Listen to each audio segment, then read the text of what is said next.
என்னது டைம் இல்லையா? போன் பேச டைம் இல்ல, ஃபேமிலி டின்னர் டைம் இல்ல, ஷாப்பிங் டேட்டிங் மீட்டிங் எதுக்கும் டைம் இல்ல. Make time. Take that holiday. GT Holiday. GT Holidays, South India's #1 travel brand. கிட்டத்தட்ட ஒரு 4 நூற்றாண்டு காலத்துக்கு பிறகு பிஜேபி ஆட்சி அமைப்பது உறுதியாகி இருக்கிறது. கிட்டத்தட்ட எல்லாருமே ஒரு above 40 சீட்ஸ் ஜெயிக்கும் அப்படின்னு எதிர்பார்த்தாங்க. ஆம் ஆத்மி 26 தொகுதிகளிலும் பிஜேபி 44 தொகுதிகளிலும் முன்னிலை வைத்துக் கொண்டிருக்கிறது. ஸோ நிறைய ஆம் ஆத்மியுடைய ஹெவி வெயிட்ஸ் இந்த தேர்தலில் தோல்வி முகத்தில் இருக்கிறார்கள். பிஜேபிக்கு ஆம் ஆத்மிக்கு இடையில ஒரு 3 to 4% தான் வித்தியாசம். ஆம் ஆத்மி கிட்டத்தட்ட 45-44%, பிஜேபி 49%. இப்பவும் ஆம் ஆத்மி என்பது ஒரு மிக முக்கியமான பொலிட்டிக்கல் போர்ஸ், அதுல சந்தேகம் இல்லை. அதெல்லாம் ரூல்ட் அவுட்டே பண்ண முடியாது. டெல்லிக்கு உள்ளதான் ஆம் ஆத்மி ஜெயிச்சிருக்கு. அந்த புறநகர் பகுதிகள், எல்லை பகுதிகள், அது அத்தனை சுற்றி இருக்கக்கூடிய எல்லாத்திலையும் பிஜேபி அப்படியே டோட்டல் அப்படியே முற்றுகையிட்ட மாதிரி பிஜேபி ஜெயிச்சிருக்கு. அரவிந்த் கெஜ்ரிவாலுடைய முகம் இல்லாட்டி அடையாளம் என்னவா இருந்தது அப்படின்னா ஊழல் எதிர்ப்பு, லஞ்ச எதிர்ப்பு அப்படிங்கிறதா. ஆனால் எது அவருடைய அடையாளமாக இருந்ததோ அந்த பிம்பம் இன்னைக்கு உடஞ்சாச்சு. ஆம் ஆத்மிக்கு டோட்டலா கிடைச்சிட்டு இருந்த தலித் வாக்குகள் இந்த தடவை செதறி இருக்கு. சிசோடியா எப்போதுமே வழக்கமா போட்டியிடுகிற தொகுதியை இந்த தடவை தவிர்த்து விட்டு ஜன்புராவுக்கு புதுசா வந்து சேர்ந்தார். அதனால அவர் தப்பிச்சார், பொழைச்சிட்டாரு.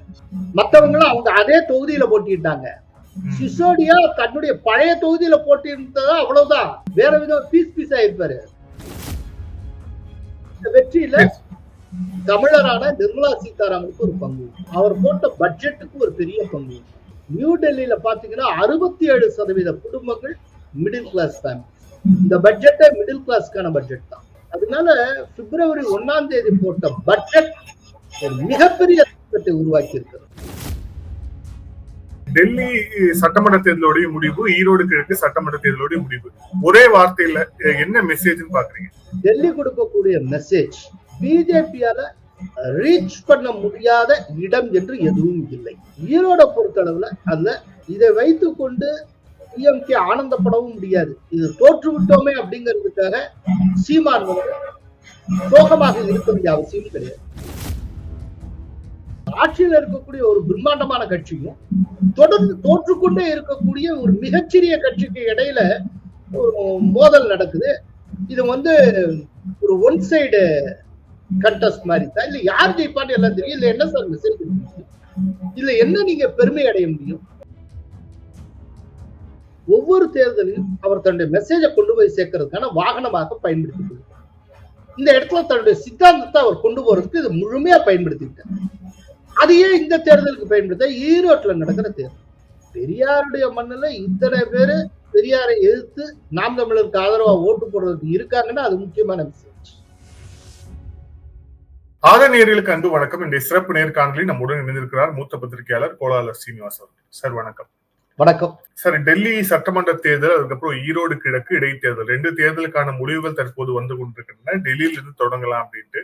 டெல்லியில் ஒரு கிளியராக பாஜக 70 மொத்தமா இருக்கக்கூடிய 70 சீட்ல 40 சீட்டுக்கு மேல அவங்க முன்னிலை வகிக்கிறாங்கன்னு பாக்குறோம். சோ ஒரு கிளியரான மேண்டேட் டெல்லியில வந்திருக்கு அப்படிங்கறதும் பாக்குறோம். ஒரு 10 ஆண்டுகளுக்கு பிறகு இப்படி ஒரு மெஜாரிட்டியோட பாஜக ஒரு ஆட்சி அமைக்குது அப்படிங்கறத பாக்குறோம். உங்களுடைய பார்வை என்ன சொல்றதுல? 10 ஆண்டுகளுக்கு பிறகு கிடையாது. ஏன்னா இந்த எலெக்ஷன் ஃபர்ஸ்ட் டெல்லியை நேஷனல் கேபிட்டல் டெரிட்டரி அப்படின்னு அனௌன்ஸ் பண்ணி எலெக்ஷன் முதல்ல நடந்த 93ல பிஜேபி 49 தொகுதிகள் ஆட்சியை பிடித்தது. அது ஆட்சி செய்த 5 ஆண்டுகள்ல 3 பேர் சீஃப் மினிஸ்டர் இருந்தாங்க. முதல் சீஃப் மினிஸ்டர் மதன்லால் குரானா, அப்புறம் சாஹிப் சிங் வர்மா, அதுக்கப்புறம் சுஷ்மா ஸ்வராஜ். 98ஓட அந்த ஆட்சி முடிஞ்சது. 98க்கு பிறகு இந்த 26 ஆண்டுகளாக பிஜேபியால் ஆட்சியை கைப்பற்ற முடியவில்லை. அதுக்கப்புறம் ஷீலா தீக்ஷித் தொடர்ந்து ஒரு 3 தடவை இருந்தாங்க. அதுக்கப்புறம் ஷீலா தீக்ஷித் ஒரு மெஜாரிட்டி பெறாமல் ஆட்சியை கைப்பற்றினார் கெஜ்ரிவால். காங்கிரஸ் உதவியோட ஒரு 45 நாட்கள் ஆட்சி செய்தார். அதற்கு பிறகு நடந்த தேர்தலில் அவர் ஃபுல் மெஜாரிட்டியோட 70க்கு 67 தொகுதிகள் வென்று ஆட்சியை கைப்பற்றினார். அதுக்கப்புறம் 2020 தேர்தலில் 70க்கு 62 தொகுதிகளில் வென்று கேஜ்ரிவால் ஆட்சியை கைப்பற்றினார். ஸோ கிட்டத்தட்ட ஒரு 4 நூற்றாண்டு காலத்துக்கு பிறகு பிஜேபி ஆட்சி அமைப்பது உறுதியாகி இருக்கிறது. கிட்டத்தட்ட எல்லாருமே ஒரு எபவ் 40 சீட்ஸ் ஜெயிக்கும் அப்படின்னு எதிர்பார்த்தாங்க. எதிர்பார்த்த அந்த லைன்லயே வந்திருக்கு. எலெக்ஷன் கமிஷனுடைய தகவல் படி, அவங்க வெப்சைட் படி பார்த்தீங்கன்னா, ஆம் ஆத்மி 26 தொகுதிகளிலும் பிஜேபி 44 தொகுதிகளிலும் முன்னிலை வைத்துக் கொண்டிருக்கிறது. இப்ப நம்ம பேசிட்டு இருக்க இந்த டயத்துல அரவிந்த் கெஜ்ரிவால் ஒரு 200 வாக்குகள் பின்தங்கி இருக்கிறார். அதே நேரத்துல துணை முதல்வர் மணிஷ் சிசோடியா முன்னிலை பெற்றிருக்கிறார். கல்காஜில இப்போதைய டெல்லியுடைய சீஃப் மினிஸ்டர் அதிஷி கிட்டத்தட்ட 2500 வாக்குகள் பின்தங்கி இருக்கிறார். ஸோ நிறைய ஆம் ஆத்மியுடைய ஹெவி வெயிட்ஸ் இந்த தேர்தலில் தோல்வி முகத்தில் இருக்கிறார்கள். ஒரு மிகப்பெரிய மாற்றம் கண்ணுக்கு முன்னால் தெரிகிறது. இதைத்தான் கிட்டத்தட்ட ஓரளவு எல்லா எக்ஸிட் போல் அப்புறம் கருத்து கணிப்புகள் எல்லாமே ப்ரிடிக்ட் பண்ணின. இருந்தாலும் மக்களவை தேர்தலில் எக்ஸிட் போல் முடிவுகள்ல நம்ம பார்த்து பழகினால இது சம்பந்தப்பட்ட எக்ஸிட் போல் முடிவுகளை நம்புவது கடினமாக இருந்தது. பிஜேபி காரங்க எல்லாம் சத்தா சார், பட் எக்ஸிட் போல்லாம் ஒர்க் அவுட் ஆகுமா, நம்ம தான் லோக்சபா எலெக்ஷன்ல பார்த்தோம்ல அப்படின்லாம் சொல்லிட்டு இருந்தாங்க. இந்த தடவை ஒர்க் அவுட் ஆகி இருக்கிறது. இல்ல, இப்போ டெல்லி வாக்காளர்களை பொறுத்தவரை அவங்களுக்கு ஒரு பேட்டர்ன் இருந்துச்சு. சட்டமன்ற தேர்தல்னா யாருக்கு வாக்களிக்கணும், நாடாளுமன்ற தேர்தல்னா யாருக்கு வாக்களிக்கணும் அப்படிங்கிற மாதிரியான ஒரு பேட்டர்ன் இருந்துச்சு. ஆனா இப்போ இந்த எலெக்ஷன் ரிசல்ட்டை இப்போதைக்கு நம்ம பார்த்துட்டு இருக்கும் போது அந்த பேட்டர்ன் பிரேக் ஆயிருக்கு. அந்த பேட்டர்ன் பிரேக் ஆனதுக்கு என்ன காரணம் நினைக்கிறீங்க? குறிப்பா 10 ஆண்டுகள் ஆம் ஆத்மியோட ஆன்டி இன்கம்பன்சி காரணமா, இல்ல என்ன காரணம்னு நினைக்கிறீங்க? முதல்ல இந்த பேட்டர்ன் எப்படி ஃபார்ம் ஆச்சுன்னு பாருங்க. ஒரு டயத்துல டெல்லி தேர்தல்னா காங்கிரஸ் வர்சஸ் பிஜேபின்னு இருந்தது. காங்கிரஸுக்கு பிஜேபிக்கு இடையில ஒரு intermediary political போர்ஸா Aam Aadmi emerge ஆச்சு. அதுக்கப்புறம் ஆம் ஆத்மியா பிஜேபியா அப்படிங்கிற ஒரு கேள்வி வந்தது. இப்படித்தான் போயிட்டே இருந்தது. இதுல என்னன்னா, நீங்க லோக்சபாவையும் இதையும் வச்சு சொல்றீங்க, இது மாறி மாறி வந்தது. இதே போல தமிழ்நாட்டுல அதாவது எம்ஜிஆர் மறைவுக்கு பிறகு பாத்தீங்கன்னா டிஎம்கே ஏடிஎம்கே மாறி மாறி வந்தது. 2016 அது ஜெயலலிதா பிரேக் பண்ணாங்க. அதே போல ஒரு மிக முக்கியமான பிரேக். சரி, இந்த பிரேக் எதனால, அதுதான் முக்கியமான கேள்வி. இந்த பிரேக் எதனால ஏற்பட்டது அப்படின்னா, அதாவது ஆம் ஆத்மிங்கிற கட்சி உதயமான டைமிங்க பாருங்க. 2013 அந்த காலகட்டம், 2012க்கு அப்புறமே தொடர்ந்து மன்மோகன் சிங் அரசு தொடர்பாக தினந்தோறும் ஒரு ஊழல் செய்து வந்தது. 2G ஸ்பெக்ட்ரம் ஊழல், காமன்வெல்த் கேம்ஸ் ஊழல், ஆதர்ஷ ஊழல், நிலக்கரி சுரங்க ஒதுக்கீட்டு ஊழல், மாறி மாறி மாறி மாறி ஊழல் ஊழல் ஊழல் இப்படியே வந்துட்டு இருந்தது. இந்த டயத்துல இந்தியா அகெயின்ஸ்ட் கரப்ஷன், லஞ்சத்துக்கு எதிரான இந்தியா அப்படிங்கிற பெயர்ல என்ஜிஓ நடத்தி கொண்டிருந்த கேஜ்ரிவால், அண்ணா ஹசாரே அப்பதான் அங்க டெல்லியில வச்சு மிகப்பெரிய போராட்டம் லோக்பாலுக்காக. அது இந்த லஞ்சம் ஊழல் இது தொடர்பான அரசியல்வாதிகளுக்கு எதிரான புகார்களை கவனிக்கக்கூடிய ஒரு அமைப்பு. அதை வலியுறுத்தி அவர் உண்ணாவிரதம் இருக்கிறார். அப்போ அவரோட சேர்ந்து இவரும் அண்ணா ஹசாரியோட மேடை ஏறுகிறார். அப்போ நாடு முழுக்க ஒரு ஊழலுக்கு எதிரான மனநிலை உருக்கொண்டிருந்த போது, ஊழலுக்கு எதிரான லஞ்சத்துக்கு எதிரான இந்தியா அப்படிங்கிற என்ஜிஓ ரன் பண்ணிக்கிட்டு இருந்த கேஜ்ரிவால் கரெக்டா அந்த டைமிங்ல ஆம் ஆத்மியை உருவாக்குகிறார். அப்போ ஊழல் லஞ்சத்துக்கு எதிரான மனநிலையினுடைய வடிகாலாக இந்த ஆம் ஆத்மி அமைந்தது. அதனால அவங்க ஜெயிச்சுக்கிட்டே வராங்க. ஆனால் அரவிந்த் கெஜ்ரிவாலுடைய முகம் இல்லாட்டி அடையாளம் என்னவா இருந்தது அப்படின்னா, ஊழல் எதிர்ப்பு, லஞ்ச எதிர்ப்பு அப்படிங்கிறது. அதனால்தான் அவருடைய கட்சிக்கு ஒரு லைஃப் கிடைக்குது.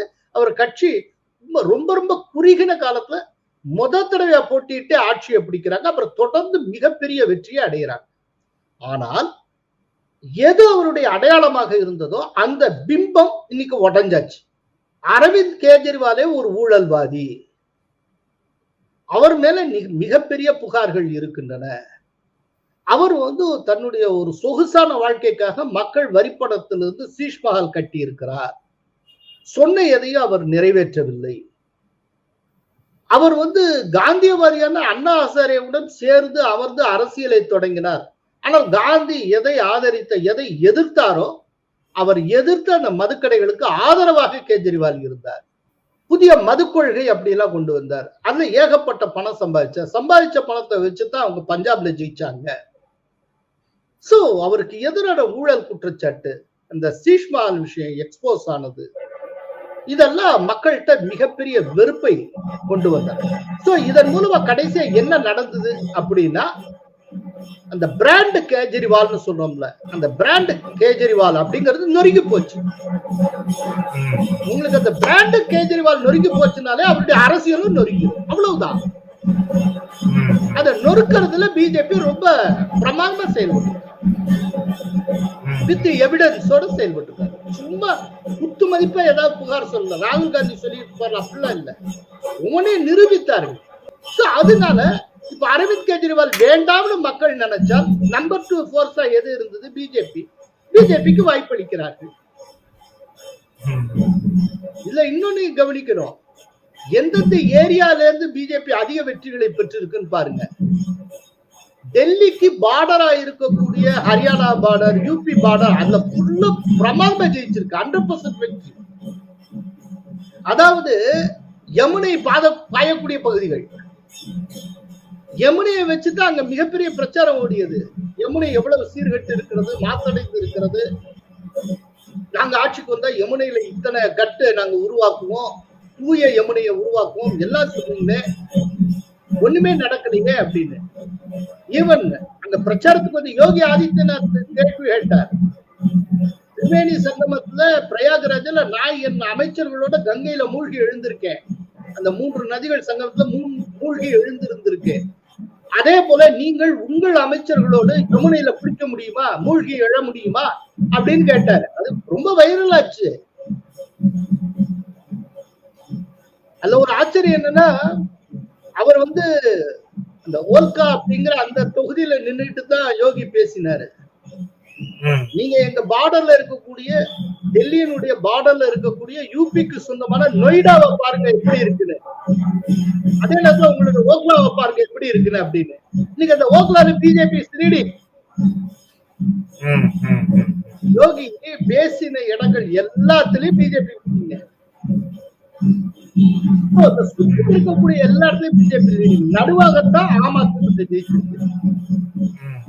டெல்லிக்கு உள்ளதான் ஆம் ஆத்மி ஜெயிச்சிருக்கு.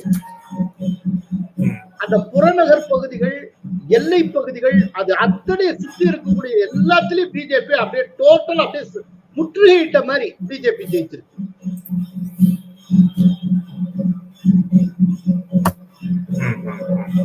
இல்ல இன்னொன்னு குறிப்பா சொல்லணும் அப்படின்னா, இப்போ தொடர்ச்சியா ஒரு 10 ஆண்டு கால ஆட்சி, ஆம் ஆத்மி தலைமையிலான ஒரு ஆட்சி, அதை தாண்டியும் பாக்கணும். இப்ப 3வது முறையும் பார்த்தோம் அப்படின்னா 28 தொகுதியில கிட்டத்தட்ட லீடிங்ல ஆம் ஆத்மி இருக்கு அப்படிங்கிறதா, இதுவும் ஒரு மோசமான தோல்வின்னு சொல்லிட முடியாதுல்ல.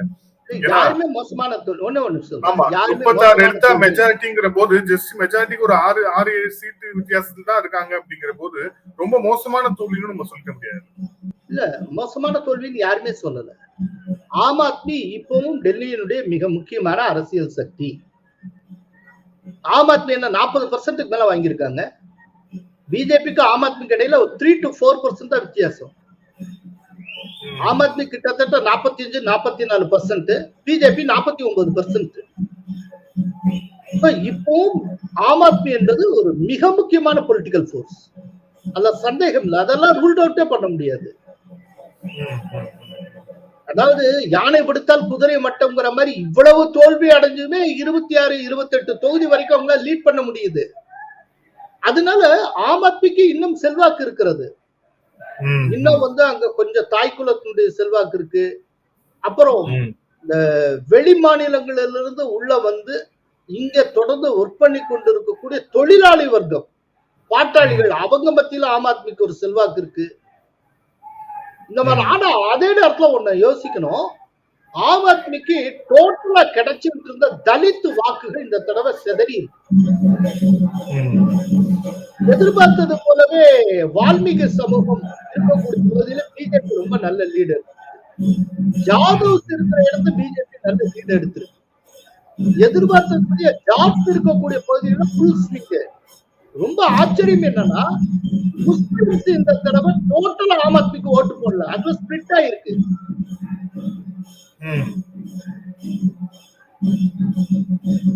அது ரொம்ப என்னன்னா நிறைய காங்கிரஸ் இரண்டாவது இடம் சொல்லி முடிச்சிடும். ஒரு சில முஸ்லிம் dominant கான்ஸ்டிடியூன்சிஸ்ல BJP is leading.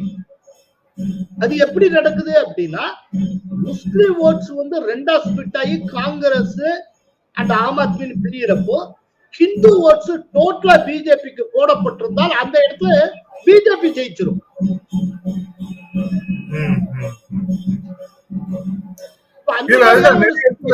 Congress நிறைய இடத்துல காங்கிரஸும் இரண்டாவது இடம் வந்து பிடித்திருக்கு அப்படிங்கறத பாக்குறோம். நீங்களே சொன்ன மாதிரி காங்கிரஸ் எந்த மாதிரி தலித் ஓட்ஸ் எல்லாத்தையுமே வந்து ஸ்பிளிட் ஆயிருக்கோ அப்படின்னு, காங்கிரஸுக்கும் ஸ்பிளிட் ஆயிருக்கு அப்படிங்கறதால ஆம் ஆத்மிக்கு அதே ஒரு அது எந்த மாதிரியான இடத்துல காங்கிரஸ் நம்பர் 2 வந்திருக்குன்னா முஸ்லிம்ஸும் தலித்ஸும் அதிகமா இருக்கக்கூடியது. இப்போ 1 or 2 கான்ஸ்டிட்யூன்சில முஸ்லிம்ஸ் 50% மேல இருக்காங்க. அங்க தலித்துகள் ஓட்டை சேர்த்தா 65% முஸ்லிம் அண்ட் தலித் வந்துடும். அந்த மாதிரியான இடத்துல காங்கிரஸ் வந்து ரெண்டா லீட் பண்றாங்க, நம்பர் 2 வந்திருக்காங்க. ஆனால் காங்கிரஸ் முன்னை காட்டில ஒரு 3 இல்லாட்டி 4% வாக்குகள் தான் கூடுதலாக பெற்றிருக்கிறது.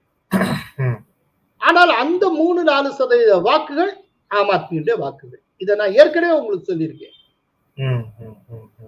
காங்கிரஸ் லாபம் ஆம் ஆத்மியுடைய நஷ்டமாக முடியும். இப்போ அந்த 4% 3% ஓட்டு இப்ப இருக்கிற ஆம் ஆத்மியோட ஓட்டோட கூட்டுங்க, இந்த 45% ஒரு 4-5 ஓட்டு இல்லாட்டி பிஜேபி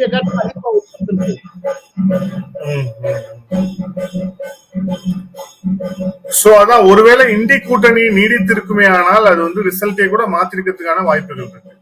அப்படி இல்ல, இந்திய கூட்டணி இன்னும் இந்த இருக்கு. இந்திய கூட்டணி யாரும் கலைச்சிடலையே. இல்ல இந்திய கூட்டணி இருந்தாலும் காங்கிரஸும் ஆம் ஆத்மி ஒரே கூட்டணி. ஒரே ஒரு விஷயம், இந்திய கூட்டணி இருக்குங்க, அது கூட்டணி இருக்கு. ஆனால் டெல்லியில அந்த கூட்டணி இப்ப இல்ல. நீங்க ஆரம்பத்துல இருந்து இந்திய கூட்டணியை புரிஞ்சுக்கிறதுல பெரிய சிக்கல் இருக்குங்க. அவங்க கூட்டணின்னு சொல்லுவாங்க, ஆனா ஒவ்வொரு மாநிலத்துல அவங்களே எடுத்து போட்டிட்டு இருப்பாங்க. இதுக்கு முன்னால கேரளால மார்க்சிஸ்ட் கம்யூனிஸ்ட் கட்சியும் காங்கிரஸும் எடுத்து போட்டியில்லையா, அதே போல இங்கே போட்டிட்டு இருக்காங்க. இங்க அவங்க கூட்டணி இல்ல. இந்திய கூட்டணியிலேயே இருக்கக்கூடிய திரிணாமுல் காங்கிரஸ், இந்திய கூட்டணியிலே இருக்கக்கூடிய சமாஜ்வாதி கட்சி டெல்லி தேர்தலில் ஆம் ஆத்மிக்கு சப்போர்ட் பண்ணுச்சு. அதுக்கு ஆதரவா அந்த தலைவர்கள் பிரச்சாரம் பண்ணாங்க, காங்கிரஸ் எதிர்த்தாங்க. இதுக்கு என்ன சொல்றீங்க?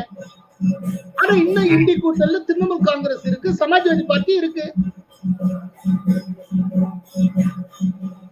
சார் அது வந்து இந்திய கூட்டணிங்கிறது கூட்டணி சார், ஆனா கூட்டணி கிடையாது சார். கூட்டணி மாதிரி இல்லாத, கூட்டணி மாதிரி இருக்கக்கூடிய கூட்டணி இல்லாது, இல்லாட்டி கூட்டணி இல்லாத மாதிரி இருக்கக்கூடிய கூட்டணி. என்ன சார் கமல் மாதிரியே பேசுறீங்களா சார் நீங்க? அது யார் அதோட பேச வச்சிடறாங்க, ஏன்னா அந்த விதமான ஒரு கூட்டணி. இதை நீங்க புரிஞ்சுக்கிறது ரொம்ப கஷ்டம் சார். ரொம்ப சூட்சமான ஒரு கூட்டணி. அதே போல அரவிந்த் கெஜ்ரிவால் காங்கிரஸ் நிச்சயமா ஓட்டம் பிரிக்க நமக்கு தோல்வி உறுதின்னு தெரிஞ்சிருச்சு. ஒரு வாரத்துக்கு முன்னால காங்கிரஸ் தொண்டர்களுக்கு அவர் வேண்டுகோள் விடுக்கிறார், நீங்க உங்க கட்சிக்கு ஓட்டு போடாங்க, எங்க கட்சிக்கு ஓட்டு போடுங்கன்னு.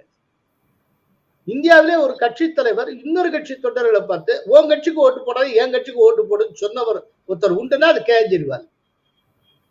இதை விட ஒரு ஆச்சரியம் என்னன்னா, இந்த அளவுக்கு வெளிப்படையா சொல்றாருல கெஜ்ரிவால், வேண்டுகோள் விடுக்கிறாருல காங்கிரஸ் தொண்டர்களை பார்த்து. அப்படி வேண்டுகோள் விடுக்கிறப்ப இன்னொரு வார்த்தையும் சொன்னார் கெஜ்ரிவால், உங்களுடைய கட்சி பூஜ்ஜியத்துக்கு போய் விட்டது, நீங்க ஒரு நாள் ஜெயிக்க போறதே இல்லை. அப்படிங்கிறப்போ உங்க கட்சிக்கு நீங்க ஓட்டு போட்டீங்கன்னா பிஜேபி ஜெயிச்சிருவான், அதனால எனக்கு ஓட்டு போடுங்கிற. சார் ஒரு கட்சியை பார்த்து ஒரு மனுஷன், ஒரு முக்கியமான இன்னொரு கட்சி தலைவர் ஜீரோன்னு சொன்னதுக்கு அப்புறம் அந்த கட்சியை சேர்ந்த கொஞ்சமா ரோஷம் இருக்கணுமா இல்லையா? கேஜ்ரிவால் இவ்வளவு தூரம் பேசியிருக்க, அதுக்கு கவுண்டருக்கு காங்கிரஸ் சார்ந்த ஒரு தலைவர் உள்ள பதில் சொல்லல. காங்கிரஸ் பார்த்து அது பிக் ஜீரோங்கிறாரு. அடுத்த செகண்ட் ரிட்டாலியேட் பண்ணிருக்க வேண்டாமா? யாரு எங்க கட்சியை பார்த்து பிக் ஜீரோன்னு சொல்றதுக்கு? நாங்க ஜீரோ இல்லைங்கிறத நிரூபிப்பதற்காகவே நாங்க எங்க கட்சிக்கு தான் வாக்களிப்போம், தொண்டர்கள் நம் கட்சிக்கே வாக்களிக்க வேண்டும் சொல்லியிருக்கணுமா இல்லையா? காங்கிரஸ் தலைவர்கள் யாருமே அதுக்கு ரியாக்டே பண்ணல. அது எப்படிப்பட்ட கட்சின்னு பாருங்க. இதுல இப்ப ஆம் ஆத்மியோடைய தற்போது முதலமைச்சராக இருக்கக்கூடிய அதிஷி அவர் அவருடைய தொகுதியிலேயே அவர் பின்னடைவை சந்தித்திருக்கார் அப்படிங்கறத பார்க்கணும். ஒரு சிட்டிங் சிஎம் ஆம் ஆத்மியோடைய ஒரு முக்கியமான பேஸ்.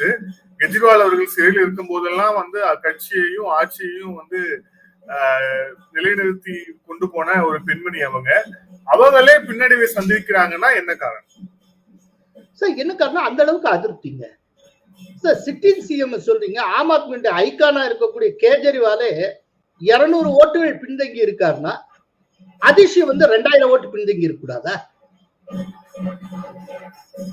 அந்த அளவுக்கு அதிருப்தி. அதான் சொல்றேன். நான் இத முன்னாலேயே உங்க இதுல பதிவு பண்ணிருக்கேன். இதே இருக்கக்கூடிய சிசோடியா லீடிங்ல இருக்கிறாரு.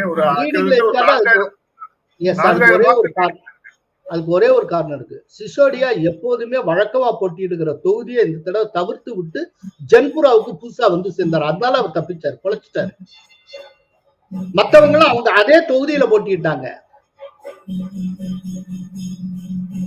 சிசோடியா தன்னுடைய பழைய தொகுதியில போட்டியிருந்ததா அவ்வளவுதான். வேற விதம் பீஸ் ஆயிருப்பாரு. சார், இப்போ நம்ம இந்த எலெக்ஷன் ரிசல்ட்டை வச்சு ஒரு தேர்தல் கட்சியோடைய எதிர்காலத்தை நிர்ணயிக்க முடியாதுன்னு நான் சொன்னாலும் கூட, இப்போ இதுல ஆம் ஆத்மி கட்சி ஏற்கனவே பஞ்சாப்ல ஆட்சியில இருக்கு. இப்போ டெல்லியில அவங்க இருந்தாங்க. ஆனா இப்போ டெல்லியில இருக்க போறது இல்லை அப்படிங்கிற ஒரு சூழல் வந்திருக்கு. இதுல ஆம் ஆத்மி கட்சியோட எதிர்காலம் என்ன அப்படிங்கிற 2வது கேள்வியா வச்சா கூட, முதல் கேள்வி கெஜ்ரிவால் அவர்களுடைய எதிர்காலம் எப்படி இருக்கும்? ஏன்னா முதலமைச்சராக இருக்கும் போதே அமலாக்கத்துறையால் கைது செய்யப்பட்டு சிறையில் இருந்தவர் கெஜ்ரிவால். இப்போ இது த பேட்டில் ஆஃப் சர்வைவல் அப்படிங்கிறதுதான் பெரும்பாலான ஊடகங்கள், ஆங்கில ஊடகங்கள் எல்லாமே இந்த தேர்தலை கணிச்சிருந்தாங்க. அந்த ஒரு பேட்டில் ஆஃப் சர்வைவல்ல அவர் ஜெயிக்க முடியாத ஒரு சூழல் இப்போது ஏற்பட்டிருக்கு. இப்ப கெஜ்ரிவாலோட எதிர்காலம் என்ன ஆகும்? ஆம் ஆத்மியோட எதிர்காலம் என்ன ஆகும்? கேஜ்ரிவாலுடைய எதிர்காலம் சிறையில் கழியும். எப்படி அவர் முதல்வராக போறதில்ல. இதுக்கு முன்னால நான் முதல்வராக இருந்தேன், என்ன ஜெயில வச்சுட்டனால டெல்லிக்கு எதுவும் செய்ய முடியல, முக்கிய முடிவுகள் எடுக்க முடியலன்னா சொல்லி இப்ப அதெல்லாம் சொல்றதுக்கு வாய்ப்பே இல்லை. அவர் எந்த முடிவை உட்கார்ந்துட்டு சிறைப்பறவையாக அவரை யோசித்துக் கொள்ளலாம், சிந்திக்கலாம், சிறையில் அமர்ந்து கொண்ட புதிய புதிய புத்தகங்கள் எழுதலாம். இதுக்கெல்லாம் அவருக்கு நிறைய வாய்ப்பு கிடைக்கும் இனிமே. ஏன்னா அந்த யமுனை விஷயத்துல எலெக்ஷன் கமிஷன் நோட்டீஸ் அனுப்பியது. அவர் விஷம் கலந்துட்டாங்க ஹரியானா அப்படின்னு சொல்லிட்டு ஆதாரமே இல்லாம அவர் சொன்ன விளக்கம் சரியில்லை, திருப்தியா இல்லைன்னு திரும்ப கூட விளக்கம் கோரினாங்க. அதற்கும் திருப்தி இல்லாத ஒரு பதிலை கொடுத்தார். அதோடு மட்டும் இல்லாம சீஃப் எலெக்ஷன் கமிஷனரா அவர் குற்றம் சாட்டினார் விளக்கம் சொல்றதுக்கு பதிலா. இப்போ எங்களுடைய முடிவை சொல்லுகிறோம் அப்படின்னு சொல்லியிருக்காங்க. எலெக்ஷன் முடியறதுக்காக வெயிட் பண்றாங்க. எலெக்ஷன் முடிஞ்சதும் அவர் மேல எஃப்ஐஆர் போடலாம், அவர் அரெஸ்ட் ஆகிறதுக்கு நிறைய வாய்ப்புகள். ஏற்கனவே அவர் மீதான ஊழல் குற்றச்சாட்டு இருக்கு, அது அவர் தப்பிக்கவே முடியாது.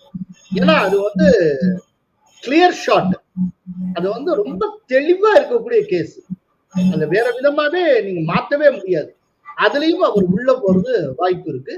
அதனால அவர் விரைவில் கைது செய்யப்படுவதற்கு நிறைய வாய்ப்புகள் உண்டு. அதனால அவருடைய எதிர்காலம்ங்கிறது, அதாவது கேஜ்ரிவாலுடைய எதிர்காலம்ங்கிறது கேள்வி. ஆனால் கேஜ்ரிவால் இல்லாத ஆம் ஆத்மியுடைய எதிர்காலம் என்னவாகும்? ஏன்னா அங்கேயுமே அது ஒன்மேன் ஷோ தான். அப்படிங்கிறப்ப என்ன ஆகும் அப்படின்னு கேள்வி இருக்கு. கேஜ்ரிவால் இல்லாத நிலையில ஆம் ஆத்மிய அதுக்கு செகண்டரி லீடர்ஸ் கைப்பற்றுவதற்கு வாய்ப்பு இருக்கு. பஞ்சாபுடைய முதல்வருடைய மொத்த தலைவராகிறதுக்கு வாய்ப்பு இருக்கு. யாரா கைப்பற்றுவாங்க? இவர் கைப்பற்றி விடக்கூடாது, இவர்களெல்லாம் கைப்பற்றி விடக்கூடாதுங்கிறத தன்னுடைய மனைவிய கேஜ்ரிவால் முன்னிலைப்படுத்துவதற்கு வாய்ப்பு இருக்கு. அப்போ அங்க ஒரு குடும்ப அரசியல் வரும். குடும்ப அரசியலுக்கு எதிரான ஒரு அரசியலும் அதுக்குள்ளேயே ஆம் ஆத்மிக்குள்ளேயே டெவலப் ஆகும். இது ஒண்ணு. ரெண்டாவது, தொடர்ந்து நம்பர் 2வாவும் ஒரு முக்கியமான போர்ஸாவும் டெல்லியில இருந்த பிஜேபி இன்னைக்கு திரும்பவும் ஆட்சியை பிடிக்க முடிஞ்சிருக்குன்னா, பஞ்சாப்ல முயற்சி பண்ணினா நம்மளாலே ஆட்சியை பிடிக்க முடியுங்கிற ஒரு தார்மீக பலத்தை இந்த தேர்தல் மூலம் காங்கிரஸ் பெற்றிருக்கு. அப்ப காங்கிரஸ் இப்பல இருந்தே பஞ்சாப்ல உற்சாகமா வேலை பார்க்க ஆரம்பிச்சிருவாங்க. இன்னைக்குல இருந்தே திரும்ப மறுகட்டுமானம் செய்ய வேண்டும் அப்படின்னு சொல்லி. அதனால இது ஆம் ஆத்மிக்கு ஒரு மோசமான காலகட்டம். ஆம் ஆத்மி அழிஞ்சிருச்சு நான் சொல்ல மாட்டேன். ஆனால் கேஜ்ரிவாலுடைய அரசியல் கிட்டத்தட்ட ஒரு அஸ்தமன நிலைக்கு வந்து ஆம் ஆத்மிக்கு இன்னும் கொஞ்சம் உயிர் இருக்கு.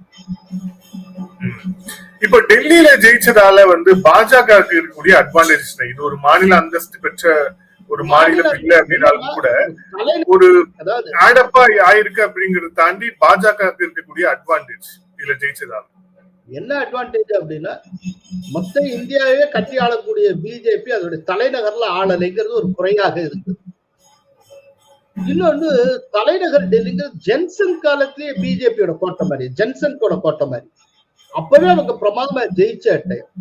தொடர்ந்து நாடாளுமன்றத்துல ஜெயிச்சுட்டு இருக்கோம், சட்டப்பேரவை போட்டோ விட்டுட்டே இருக்கோமே அப்படிங்கிற ஒரு ஆதங்கம் இருந்தது. இன்னைக்கு அது ஃபுல்ஃபில் ஆகி இது வந்து மற்ற கட்சிகளுக்கு மிகப்பெரிய எச்சரிக்கை. ஒரு கோட்டை மாதிரியான இடத்தில் கூட பிஜேபி நினைத்தால் உள்ளே நுழைந்து விடுகிறது, சாதித்து விடுகிறது அப்படிங்கிற ஒரு மெசேஜ் எல்லா கட்சிக்கும் போயிருக்கு. ஏன்னா 70க்கு 67 தொகுதி, 70க்கு 62 தொகுதின்னு ஆம் ஆத்மி ஜெயிச்ச இடத்துல இன்னைக்கு சிறப்பான முறையில் ஆட்சியை கைப்பற்ற பிஜேபியால் முடியும் என்றால், பிஜேபி கரெக்டா திட்டமிட்டு செயல்பட்டால் எங்கு வேண்டுமானாலும் அதனால் ஆட்சியை கைப்பற்றும். அந்த ஒரு சமிக்கையை பிஜேபி கொடுத்திருக்கு. இந்த வெற்றியில தமிழரான நிர்மலா சீதாராமனுக்கு ஒரு பங்கு, அவர் போட்ட பட்ஜெட்டுக்கு ஒரு பெரிய பங்கு. ஏன்னா இந்த நியூ டெல்லியில பாத்தீங்கன்னா 67% குடும்பங்கள் மிடில் கிளாஸ் ஃபேமிலிஸ். இந்த பட்ஜெட்டை மிடில் கிளாஸ்க்கான பட்ஜெட் தான். இன்னொரு விதத்துல சொல்லணும்னா, இந்திய நகரங்களிலேயே பெர் கேபிட்டா இன்கம் அதிகமா இருக்கக்கூடிய நகரம் டெல்லி. மிடில் கிளாஸ் ரொம்ப அதிகமா இருக்கு டெல்லி. அதனால பிப்ரவரி 1ஆம் தேதி போட்ட பட்ஜெட் ஒரு மிகப்பெரிய திட்டத்தை உருவாக்கி இருக்கிறது.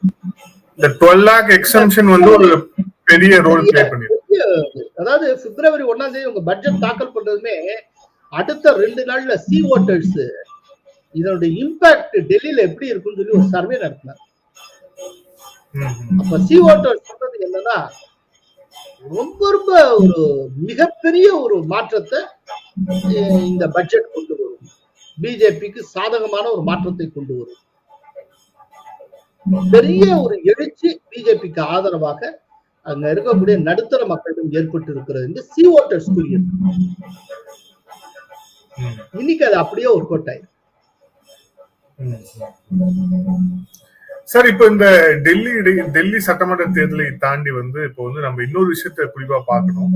யார் அடுத்த டெல்லியோடைய முதலமைச்சர்? இது ஒரு முறையும் வந்து எழக்கூடிய ஒரு கேள்வியா இருக்கு. குறிப்பா பாஜக ஜெயிச்சிருச்சுன்னா யார் முதலமைச்சர் அப்படிங்கறத வந்து தெரியறதுக்கே வந்து ரொம்ப ஒரு டிலேவா இருக்கு. பிளஸ் வந்து யார் அப்படின்னு அந்த ஒரு தெளிவான ஒரு பதிலும் வந்து கிடைக்கிறதுக்கும் டைம் ஆகுது. உங்களுடைய இப்ப நீங்க எலெக்ஷன் ப்ராசஸ் வந்து ஃபாலோ பண்ணிட்டு இருக்கு அப்படிங்கிற முறையில வந்து உங்களுடைய பார்வையில டெல்லியோட முதலமைச்சரா யார் வருவாங்க அப்படின்னு நீங்க நினைக்கிறீங்க? அதாவது அநேகமா பர்வேஸ் சிங் வர்மா கேஜ்ரிவாலை எதிர்த்து போட்டி எடுக்கிறார். அவர் ஜெயிச்சார்னா அவர் வந்துருவார், தோத்தார்னா அவரால் வர முடியாது. ஆனா அதுக்கு ஜெயிக்கணும். அவர் ஜெயிச்சால் வந்துருவார், அதுக்கு நிறைய வாய்ப்பு இருக்கு. அதுக்கப்புறம் கௌதம் அப்படிங்கிறவர் இந்த கரோல்பாக்ல போட்டி எடுக்கிறார். அவர் BJP all India general secretary. Parvesh Singh Verma வரலைன்னா அவர் வருவதற்கு வாய்ப்பு. சார், இப்ப நம்ம ஊர் பக்கம் வந்துருவோம். டெல்லி தேர்தலை முடிச்சுட்டு இப்ப வந்து ஈரோடு கிழக்கு இடைத்தேர்தல். ஈரோடு கிழக்கு இடைத்தேர்தல் சம்பந்தமா நம்ம வந்து ஏற்கனவே வந்து ஆதன்ல நீங்க ஒரு விரிவான ஒரு இன்டர்வியூ கொடுத்திருக்கீங்க. அதாவது ரொம்ப ரொம்ப முதன்முறையாக ஒரு சித்தாந்தத்தை அடிப்படையாக வைத்து நடக்கக்கூடிய ஒரு இடைத்தேர்தல் அப்படின்ட்டு வந்து நீங்க வந்து பதிவு பண்ணிருந்தீங்க ஆதனோட இன்டர்வியூல. சோ இப்ப நம்ம ஆஃப் லைட்டா பாக்குறோம். இது வந்து எல்லாரும் எக்ஸ்பெக்ட் பண்ண வந்து ரிசல்ட் தான். சந்திரகுமார் லீடிங்ல இருக்காரு. கிட்டத்தட்ட வந்து 22,000 வாக்குகள் பெற்று லீடிங்ல இருக்கிறாரு. நாம் தமிழருடைய சீதாலட்சுமி 4000 வாக்குகள் வந்து பெற்றிருக்கிறாங்க. இந்த இடைத்தேர்தலுடைய முடிவுகளை வந்து நீங்க எப்படி பாக்குறீங்க? இதுல இருக்கக்கூடிய டேக்அவேஸ் என்ன சார்? இந்த முடிவு நம்ம எதிர்பார்த்தது. இங்க எதுவும் ஒர்க் அவுட் ஆகாதுன்னு தெரியும். முக்கிய கட்சிகள் எதுவும் போட்டியிலேயே கிடையாது, களத்திலேயே இல்லை. நாம் தமிழர் தன்னை நம்பி தனியாக போட்டியிட்டது. திமுக கூட்டணியை நம்பி மொத்தமாக போட்டியிட்டது. கட்சி அந்த கட்சிகிட்ட தான் ஆட்சி அதிகாரம் எல்லாமே இருக்கு. நடந்திருப்பது ஒரு இடைத்தேர்தல். அப்படிங்கிறப்ப என்ன நடக்கும், என்ன நடக்கும்னு எதிர்பார்த்தோமோ அதுதான் நடக்கும். இல்ல என்ன டேக்அவே இருக்கும் சொல்றேன், சொல்லி முடிச்சாங்க. இடைத்தேர்தல் வந்து பெருசா வந்து எந்த மெசேஜையும் கொடுக்குறாங்க. பொது தேர்தல் இருந்து நீங்க டெல்லி தேர்தல்ல இருந்து கேட்டீங்க என்னால கொடுக்குது. இடைத்தேர்தல் என்ன மெசேஜ்? இடைத்தேர்தல் இந்த ரிசல்ட் இவங்க இன்னைக்கு தானே அனௌன்ஸ் பண்றாங்க. அனௌன்ஸ் பண்றதுக்கு முன்னாலே நம்ம பத்திரம் பதிச்சு கொடுத்தாச்சு. ஏற்கனவே சொல்லிட்டோம் இதான் ரிசல்ட். இடைத்தேர்தல் என்ன மெசேஜ கொடுக்கும்? ஆனா இடைத்தேர்தல முடிஞ்ச வரைக்கும் சீமான் வந்து சித்தாந்த ரீதியாக மோதி பார்த்தார்.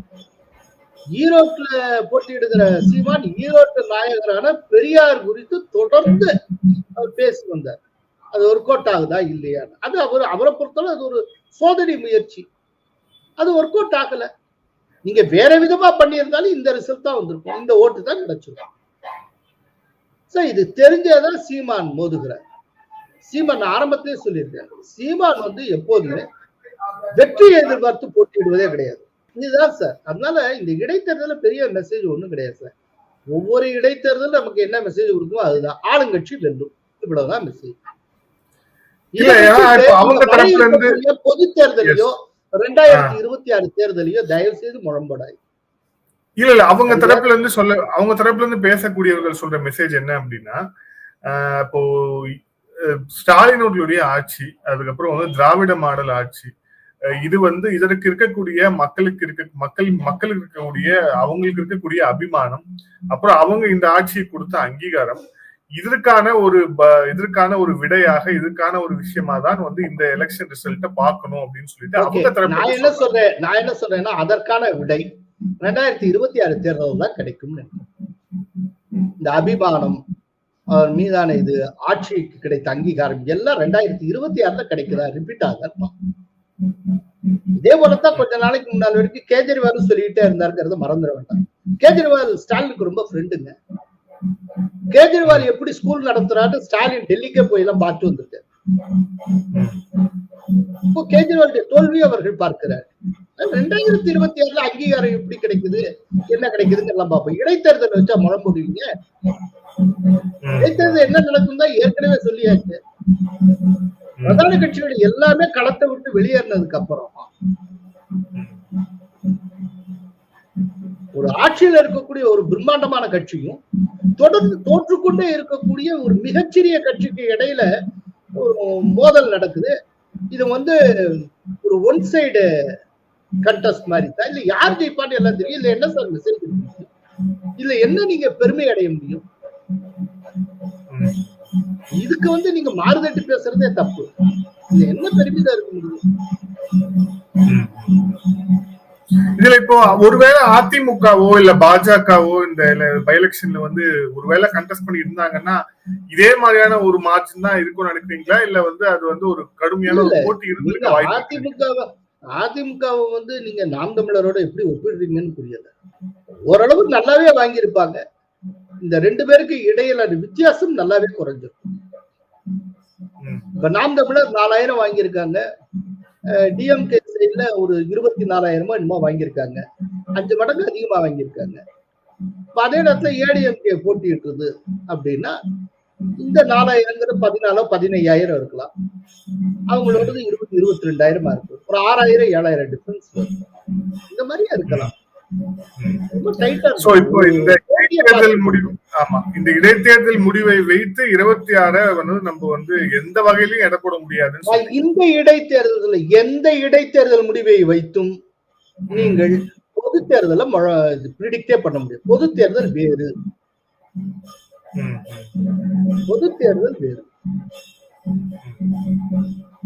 அதனால இது ஆட்சிக்கான அங்கீகாரம், அதற்கான அங்கீகாரம் அதெல்லாம் 2026 கிடைக்குதான்னு பார்ப்போம். அது வரைக்கும் வெயிட் பண்ணுவோம். என்ன அவசரம்? சரி, உங்களுடைய பார்வையின்படியே இது வந்து ஒரு 2 சித்தாந்தங்கள் மோதின அப்படின்னு வந்து நீங்க வந்து பதிவு பண்ணிருக்கீங்க. அப்படி பார்த்தா கடுமையாக நாம் தமிழர் வந்து பெரியாரை விமர்சிச்சு மேடைக்கு மேடை எல்லாமே வந்து பேசினாங்க அப்படிங்கறத பார்த்தோம்.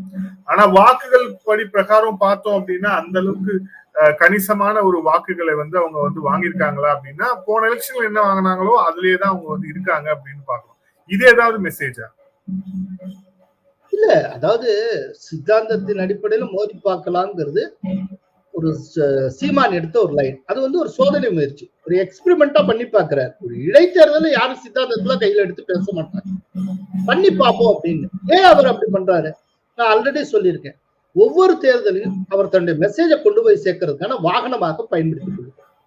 இந்த இடத்துல தன்னுடைய சித்தாந்தத்தை அவர் கொண்டு போறதுக்கு இது முழுமையா பயன்படுத்திக்கிட்டார். அதையே இந்த தேர்தலுக்கு பயன்படுத்த ஈரோட்டுல நடக்கிற தேர்தல். ஈரோடுங்கிறது பெரியார் பிறந்த இடம், பெரியாருடைய இடம். அப்படிங்கிறப்ப பெரியார் மண்ணுல பெரியார் பேசுறது அப்படிங்கிற ஒரு லைனை எடுக்கிறார். எனக்கு என்னன்னா, பெரியாருடைய மண்ணுல இத்தனை பேரு பெரியாரை எதிர்த்து நாம் தமிழருக்கு ஆதரவா ஓட்டு போடுறதுக்கு இருக்காங்கன்னா அது முக்கியமான மெசேஜ்.